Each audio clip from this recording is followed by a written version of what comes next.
this is kind of the stress that comes with being an entrepreneur and owning your own business. It's you have to be comfortable in like the uncomfortable space. So it's like you have to just like realize that it's going to be stressful. It's not going to be smooth, but if you are willing to go through it, then you're probably going to reap the rewards that other people aren't. Alright guys, welcome to this first episode of this video series that we are doing with business owners around the world. The whole point in this video series is to interview business owners from all walks of life and different stages within their business so we can extract as many nuggets of wisdom that we can and share it with you. The whole point of this is to help business owners and help you guys grow, start, manage, improve, refine your business and try and democratize the information. There's a lot of information out there, but we want to interview people that are actually, walking the walk and have gone through these things that you may be going through or will go through in the future. And we just want to mine their minds and their past experience for these precious moments or precious bits of information that you can implement. So this first episode, we sat down with a guy named Peter Consos, super young guy out of the West Coast of the United States. He's got a mobile detailing company. We had a really good conversation about how he got started, where he's going, what he's doing, and sort of his philosophy in business and what he's implementing today. So I really hope you enjoy it. And yeah, if you have any questions or any things that you'd like us to go over in the future or any people you'd like us to interview and chat to, let us know in the comments, DM, whatever the case is. But without further ado, let's hop into it. Cheers. Peter, want to introduce yourself? Sure. Hi, everyone. My name is Peter Consos. I operate and run West Coast Auto Detail, which is an auto detailing business out of California. I'm 19 years old. I'm currently a student, so I'm kind of balancing, work with school. And I've recently, in the last year, started posting on TikTok and Instagram kind of just for fun, and then I started getting some traction, and then really took it more seriously along with my detailing. So yeah, and just I'm excited to continue building relationships in the detailing space and just in general, and I'm excited for this interview. So you said you're busy studying at the moment still? Yes. Yep. Amazing. What are you studying? I'm a political science major. Interesting. Yeah. What made you want to get into that? I mean, so I'm assuming you started your detailing business a while ago and then studying as well. Yeah. So I started political science. To be honest, I didn't really see the university that I will be attending next year doesn't have a business major, or else I would have done business. So I was kind of limited to like econ or, English or history, and I'm really not interested in any of those. And I thought, why not poli-sci? It'll keep me in the loop. It's interesting, thought-provoking. And yeah, I enjoyed it. I took a class in high school on it, and I was like, all right, let me just try it out. And I liked it so far. So. Amazing. Sick. Okay. Yeah. Very, very cool. And then how long have you been going with your detailing? You said you started posting on TikTok and all that about a year ago. Yeah.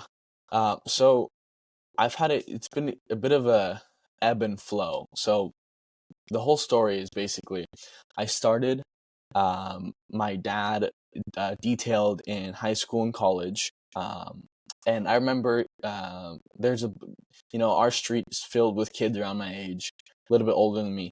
And I always remember telling him telling them, hey, once you get to high school and college, if you want a side hustle, if you don't want to work a job at a restaurant or something like that, try car detailing. And I always thought when I was, 8 or 9 or 10, that seems pretty freaking cool. But I was too young to do it, and, I was still going to school.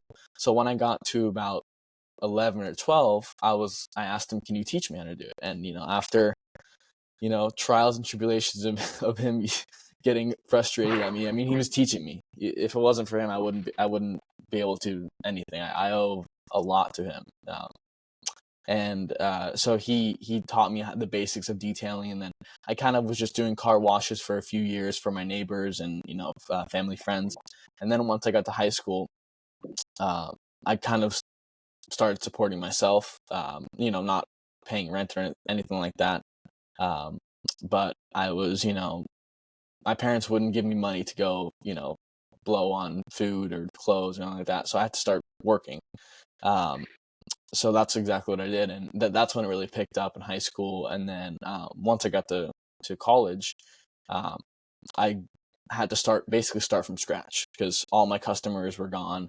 So I had to really hustle and figure out a way. How am I going to get a brand new customer base? Um, and luckily, I'm in an area in Santa Barbara, California, where there's a good amount of people looking for car details.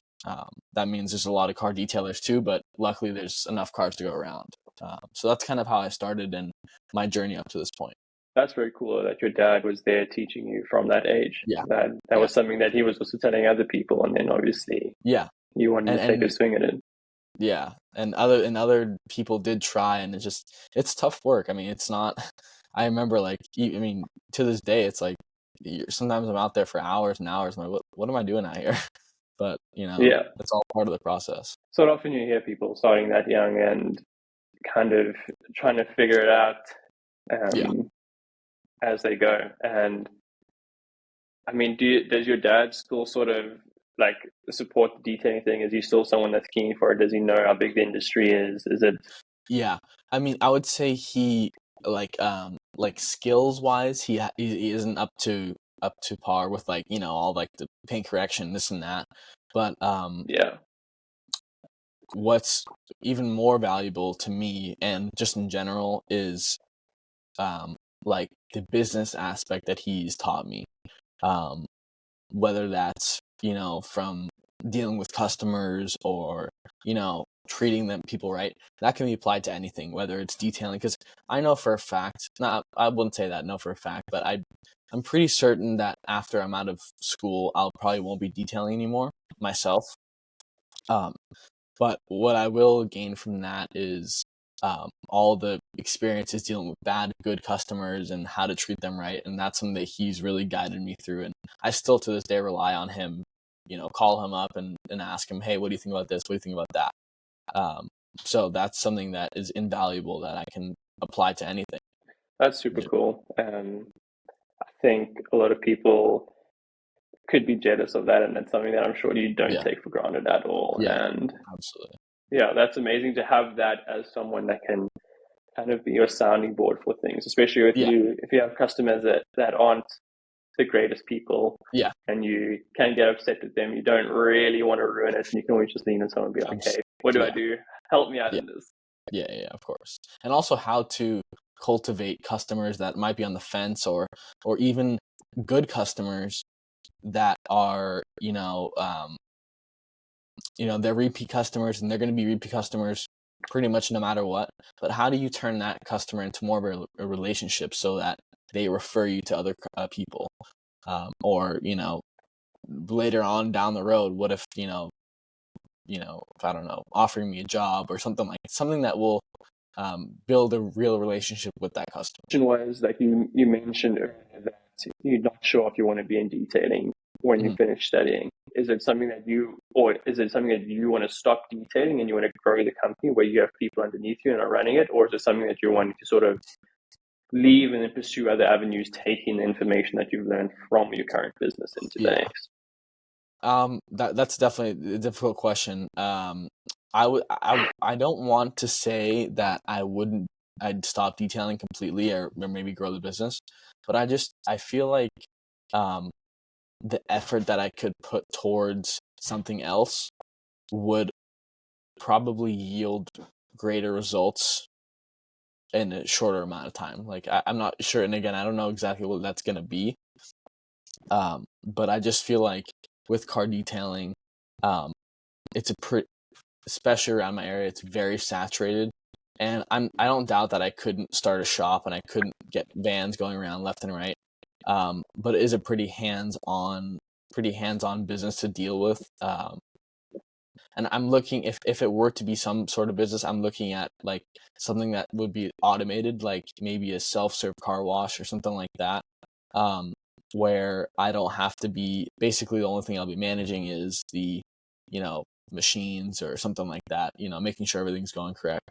But just from running a company right now and dealing with a bunch of customers, like I have people that are I'd say right now 90% of my customers I really enjoy working with them, but there's that 10% that are that are not great, and they're haggling and they're always trying to get one over, and that's just not something I guess you're gonna have to deal with that in any avenue. So I don't know if I would continue detailing, because it's been a while, and I'm kind of might be ready to move on to something when I'm done with school. I got about 2 more years to think about that. Plenty of time to make a decision. Yeah. Yeah, I mean, it is always interesting. I think in any company, in any business, especially, I mean, even in ours, anyone that you speak to, there's always that 10%. Yeah, of course. Very frustrating. It's just the way humans goes. Yeah. People always want, regardless of the service, regardless of how nice you are, people will still just not be great and Yeah. try and just pull one over you. Is there like your ideal client? Do you have like almost a picture of your ideal client? And I'm assuming that you have a whole bunch of them. Yeah. So I'd say my ideal client would be someone that is willing to understand. I guess, to be honest, it would be more for them to understand the worth that I bring as a detailer.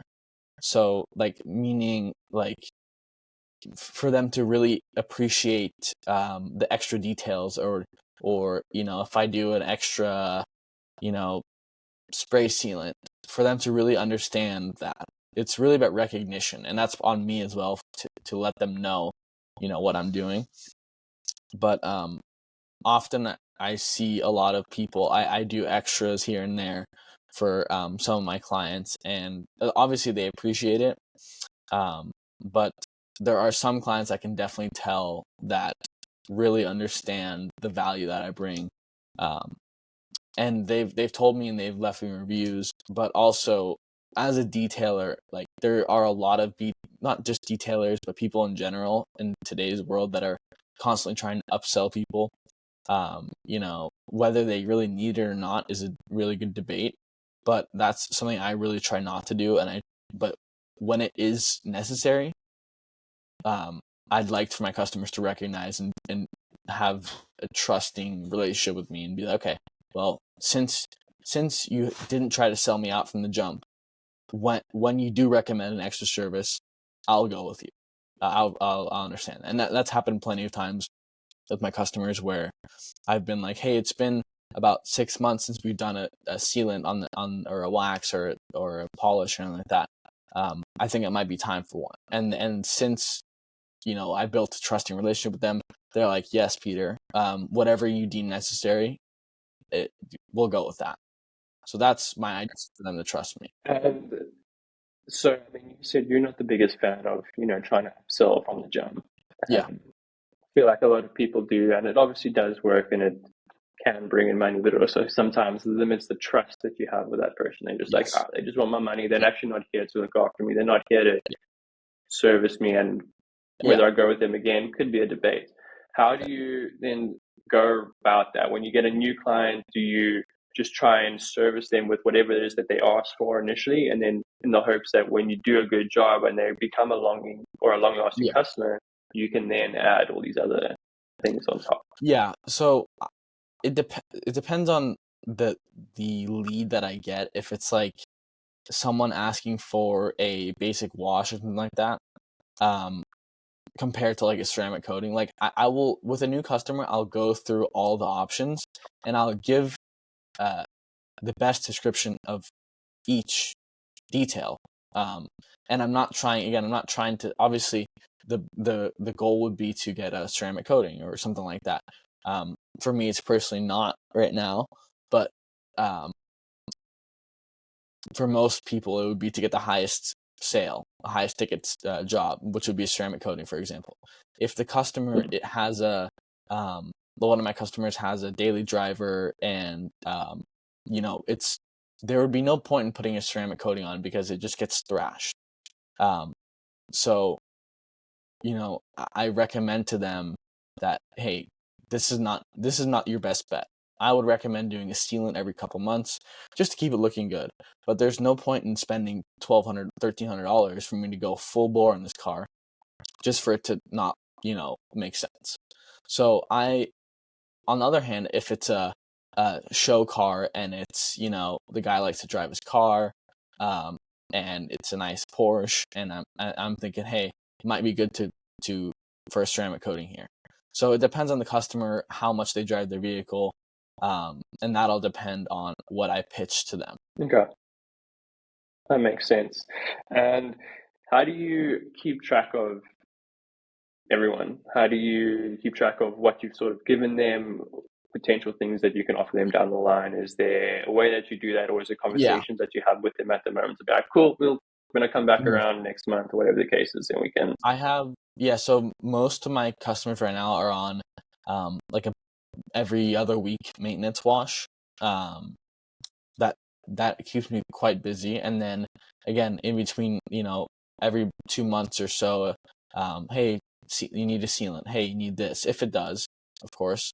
But I have an app that I track everything through, so I can pull back and say, hey, just last week, actually, I went to one of my customers and I said, it's been since August since we've done a full interior detail. So I think it's probably time for another one. So I have everything tracked on the app, all my services and all the invoices there that I'm able to check. That makes sense. And but what out of your sort of customer base, what is recurring, just maintenance washes? What's new clients on the work? Do you sort of rely on, let's say, the staple of all the maintenance washes? Like, cool, that's covering this month. I know how many we're doing. Yeah. I'd say, like, the last 2 months, it's been quite inconsistent due to the rain. It's been like, basically it'll rain like every 5 days. Like, it's just like, it's like not enough time for my customers to like get their car done, but it sometimes it is. So it's been pretty inconsistent the last 2 months, but on a normal month, it's pretty consistent with maintenance washes, and most of my clients have a few vehicles, so that keeps me like quite busy. And then I do have like probably about 4 or 5 clients that are, every month or every 2 months, and then that sprinkles in as well, and then a couple of new customers here and there per month. But again, majority is maintenance, and I know I can count on those customers. There's not a contract or anything, but I've been detailing their cars for a few years now, so I kind of know it's every other week, and when they need it, basically. Yeah. Okay, that's cool. And then for new customers, I know you've done your TikTok, which is obviously, and your Instagram and all that, which is growing. Does that bring in customers? Is that more just for people to see? Is it for other detailers? Yeah. What is? So yeah, I've got a couple of leads from like Instagram, a couple of people messaging. I haven't really gone down that path yet, just because it's like most of the people on Instagram are just kind of like haggling you, or they're like not in my area really. They're like in LA, which is a couple hours. But I would say, so my original goal with TikTok and Instagram and social media in general was to create, and it still could happen, was to create a course for detailers. Not for there's so many courses, and I'm not hating on other detailers right now, but there's quite a few courses online that are, hey, let me get you to 50 grand a month or something like that. And it's just, for people like me, it's just unrealistic. Like, I'm not making 50 grand a month, and I don't think it's real. If you put the cars in front of me to make 50 grand a month, I couldn't do it, because I'm extremely busy with other things, and I'm not just doing detailing. I'm doing social media for other companies as well. So it's like I'm too busy. But I know as a student, as I wrestled in high school, so I was busy with that as well. So it's like I know how to budget my time around school and activities and social life. So my goal is to create a course for detailers or people that are trying to start their own business in high school, in college, that don't have a lot of time to grow a $50,000 business a month, but maybe, a couple grand a month, that goes a long way. So, that was my goal with that. And then I've created a Discord server, that's growing pretty strongly right now. It's at like, I think over 300 members, and that's free. And I'm giving out a ton of information. I've got a lot of messages about, hey, why don't you make this a paid course? For a couple reasons I'm not doing that. Number one is just because I'd like to really create a community and help people out, because I think there's not a lot of people doing that right now that are encouraging people to get their own jobs. A lot of people are, and there's nothing bad about getting a 9-to-5 job or getting a job at a restaurant when you're in college, but I think there's a lot more potential that you can implement later on in whatever job you have, if that is with a detailing job or whatever business it is. But having a business on your own teaches you so many things that you would not know unless you had one.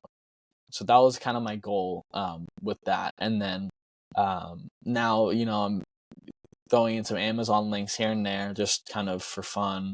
It doesn't really do much, but it's just like giving people the opportunity to start their detailing business and bounce questions off me, who I've already, someone who's already gone through most of the trials and tribulations that it comes with starting their business. Amazing. Well, I mean, listening, we'll definitely put the link down to the Discord in the show notes and the link below. Yeah. So people can go check it out there and ask any questions. Yeah, of course. I mean, even I've seen there's so many people offering a course to get to 50K in 3 months or whatever the case is. And I mean, some people can, sure, maybe some do, maybe 1 in a million do, but oftentimes that's not the reality. Like, let's be honest, you only have so many times in your day, or hours in your day. You can't detail that many cars. No. They don't necessarily teach things of hiring people, of how to grow the systems and processes. Like, there's so many things that go into growing a company like that. Like, I'm sure just scale brings complexity. Of course. I mean, no hate to any of those people, but no, of course not. But anyone listening, it's a bit unrealistic. Let's just be real. It's someone that doesn't have any detailing experience to go make 50 grand a month. It's not gonna happen without them sacrificing quite a lot, whether that be family, social, or it wouldn't be healthy for someone to do that. Yeah, a few guys is definitely possible. Yeah, it's extremely attainable, and the best thing is you can choose when you would like to work and when you don't want to work. And if you're like, hey, I got a midterm coming up, or hey, I got freaking a lot of football practice going on, or something like that, I'm okay. Let's schedule for next month. Or, you can choose, and that's the beauty about detailing and just having your own business, is you get to pick your own schedule.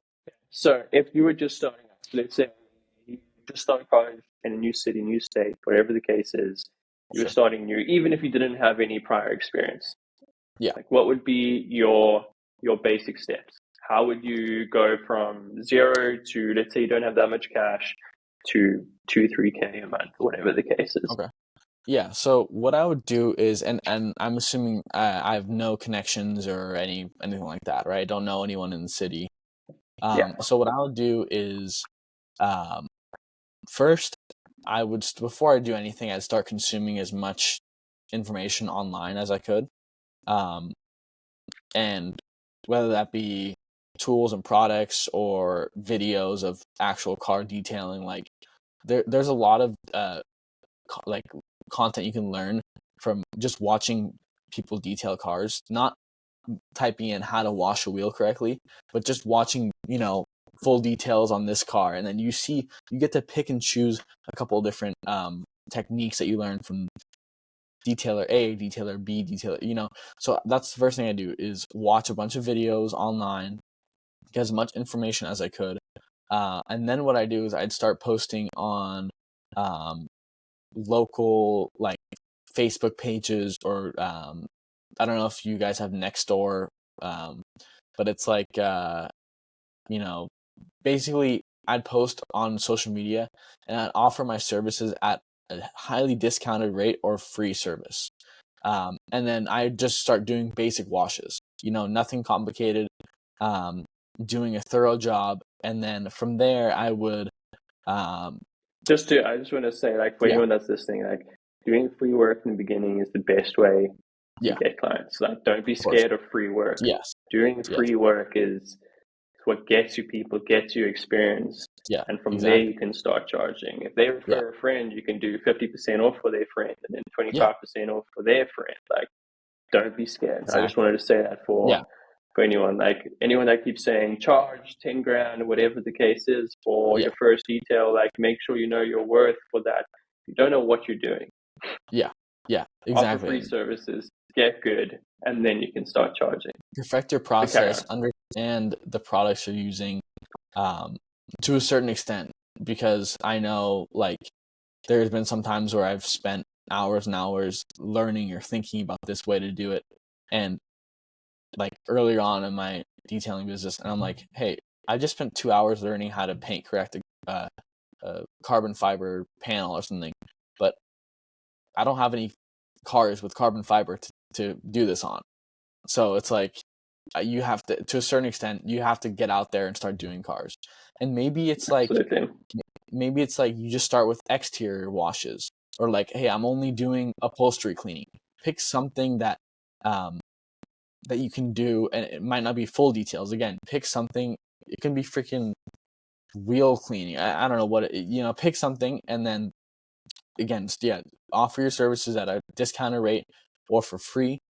And then what I'd start doing is, again, like you said, asking for referrals. That is the number one way to spread your business, is referrals. I don't care what anyone says, because they're free. They're literally free. And free marketing. It's just like, that's how you're going to grow your business. And then from there, I would start. I think a lot of people don't understand the value of reinvesting in yourself as a business owner. Like, for example, I made a video about like a detailing gun. It's like an air compressor, and the tool is pretty expensive. It's probably, with the air compressor and the tool all together, it's probably about $250, $300. And that's not something that I'd recommend for beginner detailers, because it's not a essential item. But for detailers that are doing 4 or 5 cars a week, it is a game changer, and people can't justify the price. And I'm thinking, hold on, what if you charge, let's just say your average interior detail is let's be conservative, $150. You do 2 of those details, and you get the price, you clear the cost of that air gun. But what you also don't realize is that time, you're going to cut down your detailing time by 45 minutes or an hour. So you get an extra 2 hours, and now you're free and clear. You have a free tool, basically, that you can use forever, and you're cutting down your detailing time. So I think a lot of people think, oh, $300, or hey, this tool is so expensive. But think about how it's going to make your details go by faster, how it's going to make your process go cleaner, and just improve your business as like in general. It'll just make everything go by faster. So I think people need to focus on efficiency and things like that.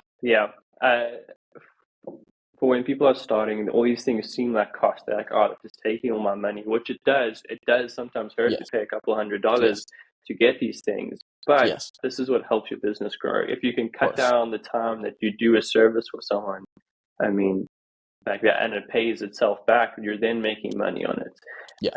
All these things, everything from equipment to, there's so many different aspects of the business that goes into your marketing or into your systems, your platform. Shameless plug for our platform, but like things that help with your invoices and your managing of clients and help get referrals and streamline things. It may seem like a cost, but these things actually get you more clients. They help you make more money. So it's a value add, not a negative. And that's just part of business. And especially for people getting started, everything seems like, oh, it's taking my money. But you have to spend money to make money. And that's the name of the game. And you can provide these superior services, like you're going to get clients. Yeah. As long as you're on it and, trying to learn how to continuously get better, as you were saying, like self-improve, get the skills, learn, study, see what other people are doing, see what's needed in your area. Maybe a lot of people are wanting ceramic coatings area. Maybe you're in a super affluent area and you can start offering those. Like, make sure you become the best at what you can. And maybe you have to get the expensive stuff, but if people are paying for it, like, exactly. Yeah, and there's so much information online right now that's free, and it's like I've been doing some social media campaigning for another company, and I had to kind of learn how to use the MailChimp interface, and I learned all of it through YouTube. They literally have tutorials on YouTube, and it's free. So it's like there's so much information out there online, especially with car detailing. There's infinite amount. Like I learned so much from YouTube, that it's crazy. Obviously you need experience as well, and that's kind of where it comes into play, where you have to start out doing details for not what they're worth, because you have to start somewhere. Yeah, exactly. And I mean, all that information is on YouTube. Even for myself, I mean, for business and how we grow our businesses, I learned everything on YouTube, from you name it, everything from learning how online platforms work to how legal stuff works. Like, I mean, you can find legal documents online with AI and ChatGPT. Like, you can draw up contracts in seconds. You can figure out, like, even that, just asking that question, it knows the internet. It knows how to solve problems for you. Do you think, have you had a lot of friends or people that are younger who have gotten in touch with you wanting to start detailing businesses, and you've kind of tried to sort of point them in the right direction and give them tips, but they've just decided this is not for me, it's too difficult? Or I'd say there's a lot of people on the surface level. I'd say there haven't really been like many people that have really come to me and been like, I'm interested and I want to learn. But I would say there's been like some of my friends. Sometimes I've when I was in high school, I'd get them to help me out once in a while, if I needed extra help. But I stopped doing that because it's like I love my friends, of course. I hope any of them don't see this, but lazy, man. They're just lazy. No, it's good. So and it's like I was there too at one point, but a lot of people they're just not motivated to, because there's no reason to. They're not forced to. So it's like, I'm just going to kind of coast through it, and eventually they'll turn out fine. They'll get jobs and they'll be fine. But some of them, but some of them. We've all got some of those friends that we're like, nah, we'll see what maybe happens.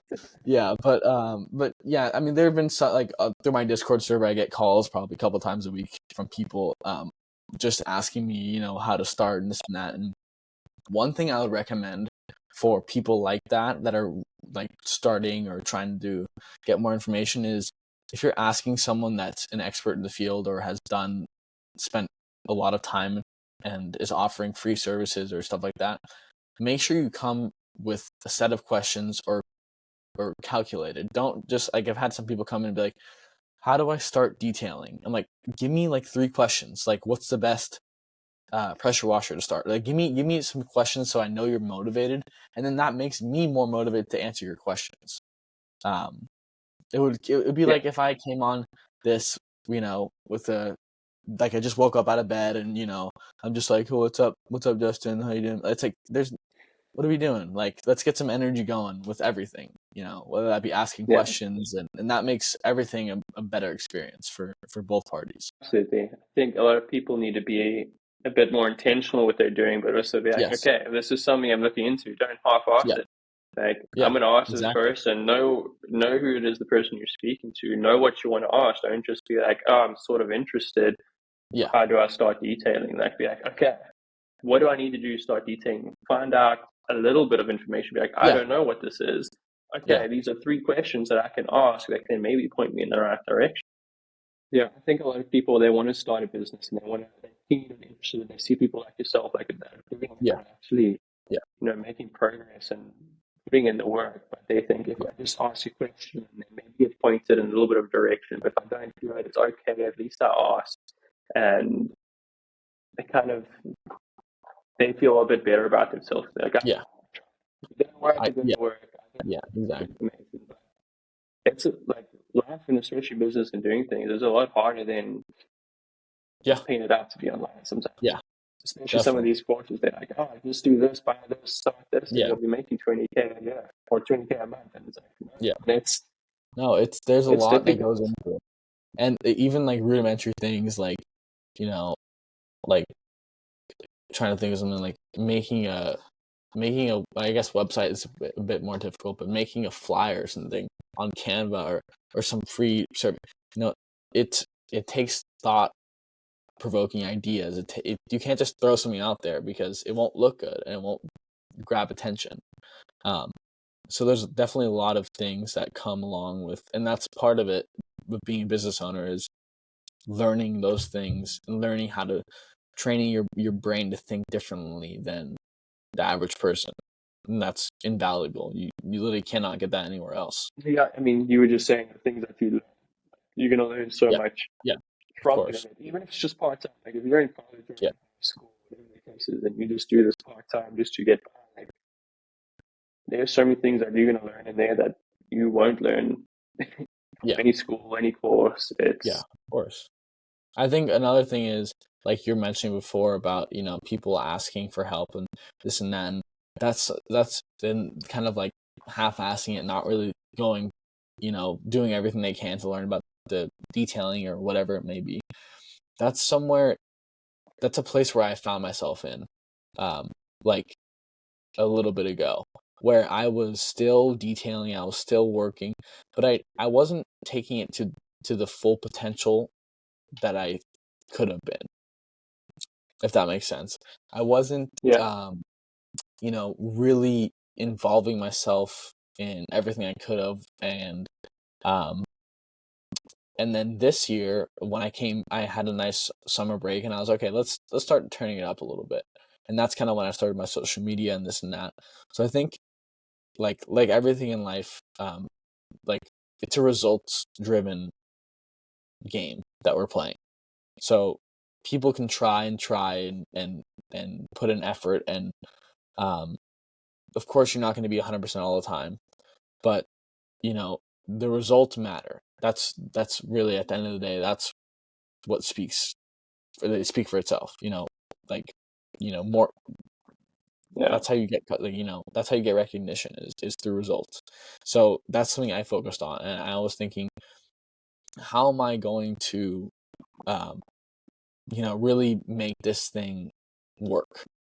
And I just started, thinking of just as many ways, involving myself in Google and, whatever you might think you can do with detailing. And I just went for it. And I admittedly had to dial it back a little bit because it was getting a little bit much. And I had to talk to my parents one time. It was like, I think over around Christmas break, and I was like uploading every single day on TikTok, and it was getting a little bit much, and they could tell, and they kind of pulled me aside, and they were like, "Hey, you need to like, you know, relax a little bit. It's getting much." And I realized that, so I took a little bit of a break, and then came back and with a different, you know, mindset and focus. So I think a lot of people are focused on just putting, like you said, putting an effort out there, asking a question, and feeling good about it. Um, when in reality, yeah. you need to show effort, but you need to back it up with results. What made you? What gave you that mental switch? What was the thing that kind of made you decide, hey, I'm gonna go pro. I'm gonna try and do this and do it 100%. Um, I'll give you a real candid answer here. And I don't care if you put this anywhere, but it was a breakup. No, I'm not gonna lie. It was a breakup, and I just realized that I was getting very comfortable and complacent with where my life had been or was going, and I realized that like in order for me to really make an impact or make a change, I need to like turn it up a little bit because I'd always been ahead of the game. I'd always been doing well in school and this and that. But it was like 85%. I was so close, and it was never like over the top. And then I finally realized, all right, you know what? I got a little extra motivation now. Let me go for it. And then it just kind of like played out how it went, and now I have a different perspective on a lot of things. Okay. Do you obviously going through that it's not great, but Yeah, there is a motivation that sometimes comes out of it. And yeah, would you say, aside from the bad parts, are you happy with the decisions that you made from it that have put you into the place yeah. that you are Oh yeah, now? of course. And I wouldn't play it back any differently. I think it's a necessary part of life in general. Yeah. But yeah, I mean, if it didn't happen then, it would happen 3 years from now, or it would have happened eventually. So it's like it needed to something drastic needed to change in my life. And I think I kind of had one of those moments when COVID started. I was like kind of, again, like cruising along, not anything bad. I was still doing very well in school, getting my things done. And Yeah. then when COVID hit, it was like, okay, hold on, like let me reevaluate and let me start kind of like upping my game a little bit, in kind of every aspect of my life. And then now I realize that it has to be a switch, like you said. It has to be like a binary thing. It has to be either a yes or a no with every single thing. It can't be like, oh, I tried and I guess I didn't do it. It has to be, I'm gonna do this, and also it has to be real. You have to realize when it might be a little bit too much. Yeah. So that's definitely a difficult balance to navigate. And I don't think you'll ever find that balance until you No. sometimes go past it a little bit. Yeah. It's I mean, and I've seen it in my life and I've seen it in our businesses, Lost you that there for a second. you have to sometimes push a little too hard. You sometimes Yeah. have to kind of see the extreme to know where the line is. And Yeah. you realize, here's the line. Okay, now Yeah. I know where it is. I know the boundaries in which I can play. Yeah. And you get burnt a little bit sometimes, but that's also the way it is. Like, the Mm-hmm. opposite of that is if you don't try. And then, as you said earlier, you just kind of sit in this 85% world where it could have been better, but you're really not sure. When Yeah. you're 80 years old, you might think back and wonder, I wonder what happens if I push it. Yeah. I wonder And what I happens if I don't. actually explored. Yeah, I don't want that. That's something I can honestly say in the last like 6 months, I can say like, hey, like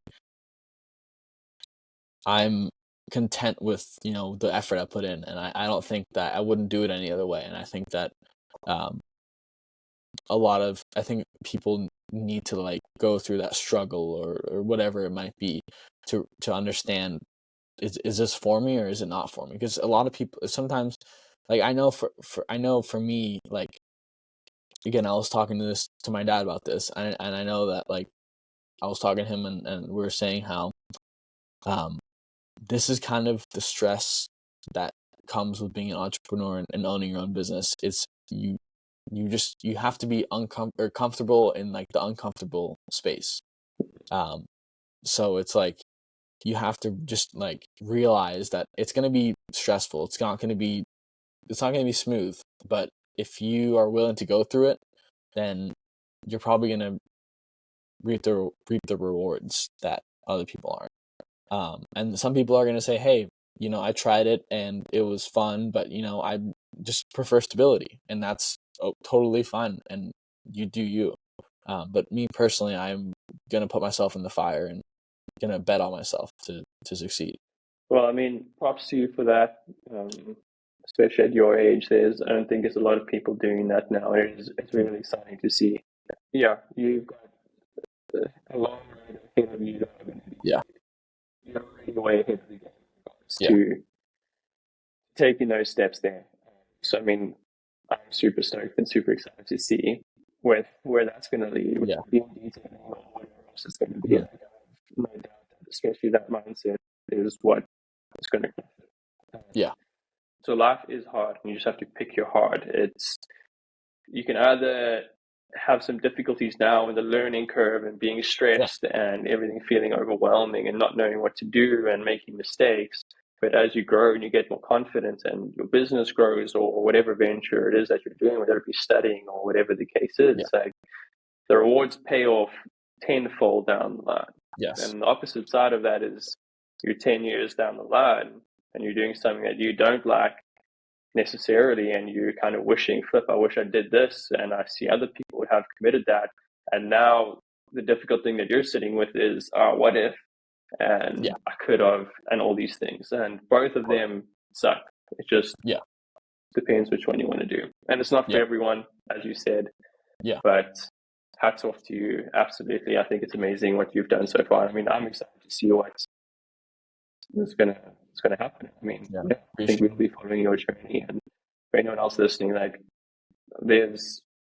it's not as glamorous as everyone thinks. There's a lot of hard work, but it is fulfilling. It is amazing, and there's a reason why we wanted to do these conversations with people like this, is to hear these stories and just see the reality behind it. Remove all the clickbait, all the catchy titles, and just definitely, of course. Yeah, man. Well, I think we can wrap it up there. I don't know if you have anything else you want to say. That's all good. I really enjoyed our conversation. Yeah, man. Same. We'll put all your information, so we'll put all your links, West Coast detailing, West Coast order detailing, in all the show notes and the links, so everyone can go look at it and check it there as well as the Discord. People can go and chat to you. And if you do, make sure you ask proper questions. Yeah. Top ask questions. I'd be willing to, I'll hop on a call with anyone anytime. Just make sure you're prepared. There we go. You heard it from yourself. All right, man. Appreciate it. And sounds good. Thank you. Cool, man.